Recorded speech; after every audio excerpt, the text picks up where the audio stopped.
All right, welcome to this episode of Real Estate Chat with Robert Hogue. and John Perez. And so, Robert, you shared with me this article, which is from the monthly housing market update, RBC by Robert Hogue, May 5, 2023. That is today. And there was something interesting here that you brought up, because in as much as we're seeing the market activity, home resales versus new listings, we talked about the home resales and new listings in our previous episode of Real Estate Chat. There it is in the top line. There you go. We're noticing here a jump, seasonally adjusted, a jump of 27% from March in the Toronto area of the resale market. And you're describing why it seems like a huge number. And when we're looking at March, and for those of you Real Estate Chat fans, you can click like, subscribe, and you can pull out your calculator or spreadsheet and do this calculation. But 2023, January, February, March, 2023 March sales, 6,896, only a tad bit higher in 2023, 7,531.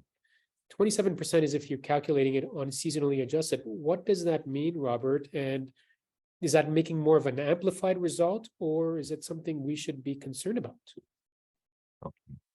We never compare the volume in March to the volume in April, because we figured that in a more favorable month, the number of units traded will go up.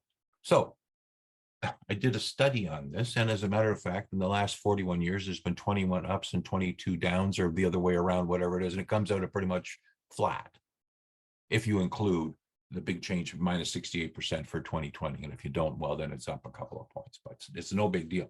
So what they did here, and you've got a good number of the numbers there, but they used the CREA seasonally adjustment. Now, CREA normally doesn't come out with their numbers until the 15th of the month, and it's not quite that yet. So I don't know how they did this. But March 2023 sales were 5322 seasonally adjusted. And April 2023 sales were 6760 seasonally adjusted. Now, that is the difference of 27%. But the actual March was much higher by like 1,500 to 6,896. And the actual of April was much higher, about 900, 7,531, which is a 9.21% increase. You can't seasonally adjust sales. It's dumb. However, if you're sitting in an office in Ottawa or in Montreal or somewhere, and you're trying to come up with a benchmark, or you're trying to come up with a fancy figure, you find one that's the best headline. And I must admit that in the news release of the Toronto Real Estate Board, I finally found it on a column on the 1/2/3 page of the news release. It does show TREB MLS seasonally adjusted April 22 going down to April 23. And there's the numbers that using a comparison that we never used, there was an increase in the false seasonally adjusted 1 month ago to the false last month number of units traded of 27%. But who cares? Who cares? Look at the actual number, and you got something that you can actually talk about. So we used to be able to count on the headline of the Market Watch to be a complete, précis, condensed description of the whole market. I once did. I was at a discovery where there was a fight between two sales, and I went there was saying, here's the period of time we've been talking about, here's the headline of the Market Watch, and look how it's indicated that the market's fallen apart. This is 1989, the market fell apart. Boom, boom, boom. You could count on it. It was objective. It was the same numbers every time. Now, it's like clickbait.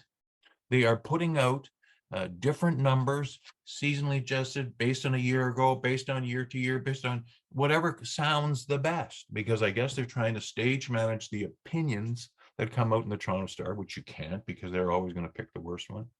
And I don't know if there's a neutral observer, because I guess everybody has an agenda of, we talked about this before, of send your money to us, not to them. So this is the most egregious example of stats don't make the man makes the stats. No, I mean, there is a huge difference between a 9.21% increase in sales and a 27.02%. Particularly when it goes up every year. Exactly. So now the person who's watching this and does not track these numbers as religiously, let's say, as you and I do, and as industry professionals do, they're going to see this as a profound number. So the agenda here is what? Like trying to say that, look, everybody's jumping into the market, which I'm surprised if this is a report coming from a financial institution, you'd expect the opposite. But what's the push here to show that number instead of a real number? You're either in the seasonally adjusted crew or not.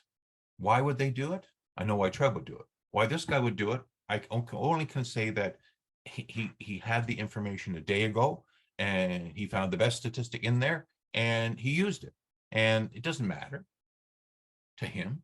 It doesn't matter to his report. He's talking about Calgary. Now, the difference in the report between Montreal and Calgary and between Vancouver and Toronto, that's important. As having the same guy look at those four markets, that'll tell us something, but only if you're a pan-Canadian economist.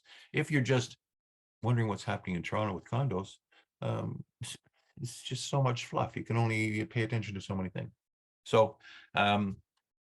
it sticks out like a sore thumb to me because I said, what, 27%? Where's the 27%? I looked high and low to try and find it because they have a column of numbers that remember the currents at the top and it goes down, but of course they put the new one on the bottom because it's easiest for their typesetting, just putting the new one on the bottom. So maybe it's that they went to the last page and looked for what they were trying to hide and they were hiding 27%. I don't know what.